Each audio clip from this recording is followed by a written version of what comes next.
किसी ने सच ही कहा है, अगर जिंदगी को अच्छे से समझना है तो अपना सामान बांधिए और घूमने निकल जाइए। इससे आपको देश दुनिया के बारे में बहुत कुछ सीखने को मिलता है। हेलो दोस्तों, हम हैं मुसाफिर और आप सभी जानते हैं कि मुसाफिरों का कोई ठिकाना नहीं होता। आज हम जा रहे हैं रानी पद्मिनी के नाम से मशहूर चित्तौड़गढ़।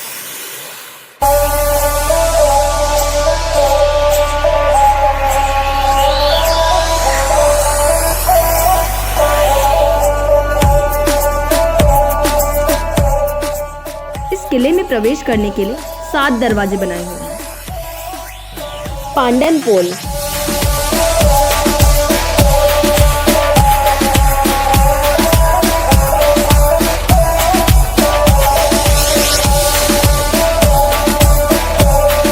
भैरव पोल,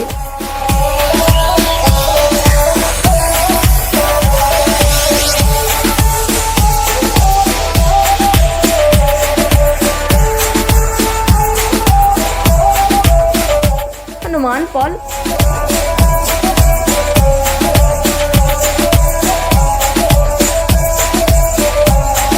गणेश पोल,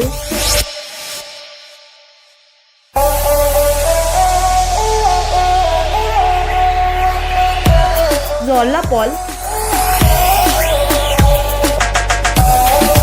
लक्ष्मण पोल,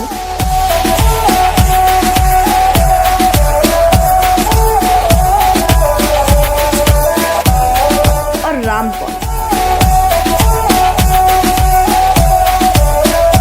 इन दरवाजों के बाद हम फोर्ट के अंदर प्रवेश कर चुके हैं। यह किला सबसे बड़ा लिविंग फोर्ट है। आज भी इस गढ़ में लगभग 10,000 से ज्यादा लोग रहते हैं।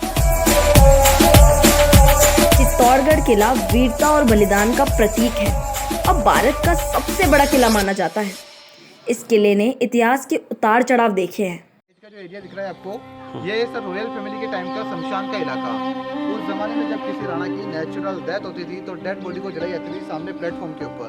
टूटा हुआ जो चबूतरा आपको दिख रहा है, ये डेड बॉडी को जलाने की जगह है। चबूतरे के पास में गार्डन जो आपको दिख रहा है, इस गार्डन को बोलते हैं जौहर पैलेस। इस गार्डन के यहाँ एक कुंड था 150 फीट गहरा, जिस कुंड के अंदर शीघ्र जलने वाली चीजें, चंदन की लकड़ियाँ, घी, तेल डालकर यहाँ एक अग्निकुंड तैयार होता है। जिस अग्निकुंड के अंदर ये वो जगह है जहाँ सन 1303 में रानी पद्मिनी के साथ 16,000 दासियों ने जौहर किया था। ये दुनिया का सबसे बड़ा जौहर था। एक कुंड को क्लोज करके गार्डन बनाकर राइट में बोर्ड लगा देती है जौहर स्थल के नाम से।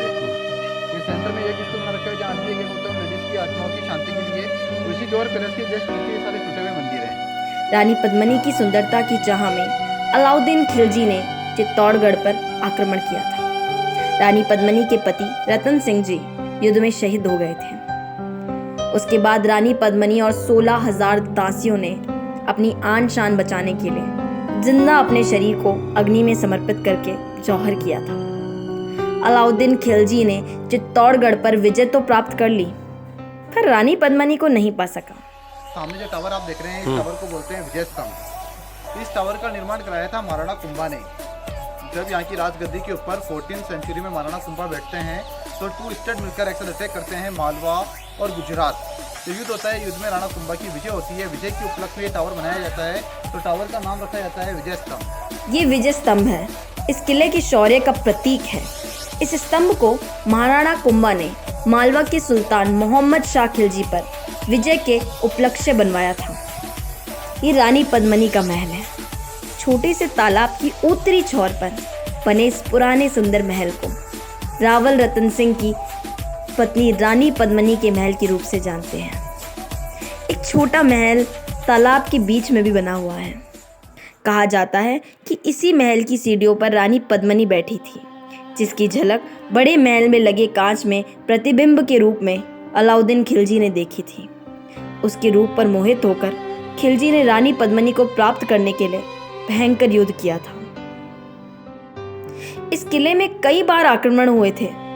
अलाउद्दीन खिलजी ने 1303 में आक्रमण किया था। इस किले में जाने के लिए 7 दरवाजे पार करने पड़ते थे, इसलिए चारों तरफ से आक्रमण किया था और मैदान में अपना डेरा डाल दिया था। चित्तौड़गढ़ में खाने की कमी आने लग गई। उसके लगभग 6 महीने बाद रतन सिंह को युद्ध के लिए सामने आना पड़ा। राणा रतन सिंह को मारने के बाद अलाउद्दीन खिलजी ने इस किले को अपने कब्जे में ले लिया। यहाँ काफ़ी सारे मंदिर थे, लेकिन मुस्लिम आक्रमणों से मूर्ति खंडित होने पर हिंदू धर्म में खंडित मूर्ति की पूजा नहीं होती है, तो कुछ मंदिरों को ठीक किया गया।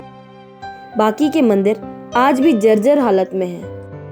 महाराणा कुंभा ने ये विष्णु के 12 अवतार का ये भव्य मंदिर बनवाया। मूल रूप से तो यहाँ वराहावतार की मूर्ति स्थापित थी, लेकिन मुस्लिम आक्रमणों से मूर्ति खंडित होने पर अब कुंभा स्वामी की मूर्ति स्थापित कर दी गई। ये गौमुख कुंड है। ये बहुत ही रमणीक तीर्थ स्थल है। यह शिवलिंग पर वर्ष भर चट्टानों से पानी झरने के रूप में गिरता रहता है। दोस्तों, उम्मीद करती हूँ कि आपको मेरे साथ चित्तौड़ घूमकर बहुत ज़्यादा अच्छा लगा होगा। रानी पद्मिनी का महल चित्तौड़गढ़। आज तक शायद आप लोगों ने इसकी कहानियाँ सुनी होगी, पर आज मैंने आपको इस जगह पर घुमाया है। अगर आपको वाकई में वीडियो अच्छा लगा हो, मेरे साथ मुसाफिर बन के अच्छा लगा हो, तो इस वीडियो को ज़रूर शेयर कीजिएगा, लाइक भी कीजिएगा और साथ ही में हमारे चैनल को सब्सक्राइब करना बिल्कुल भी मत भूलिएगा। और अगर आप चाहते हैं कि मैं आपको फिर से और किसी अच्छी जगह पर लेकर चलूँ, हिस्टोरिकल प्लेसेस पे लेकर चलूँ और आपको बहुत अच्छी अच्छी कहानियाँ सुनाऊँ, तो उसके लिए आपको हमारे चैनल को सब्सक्राइब करना है। तो आज के लिए इतना ही, जल्द मिलेंगे।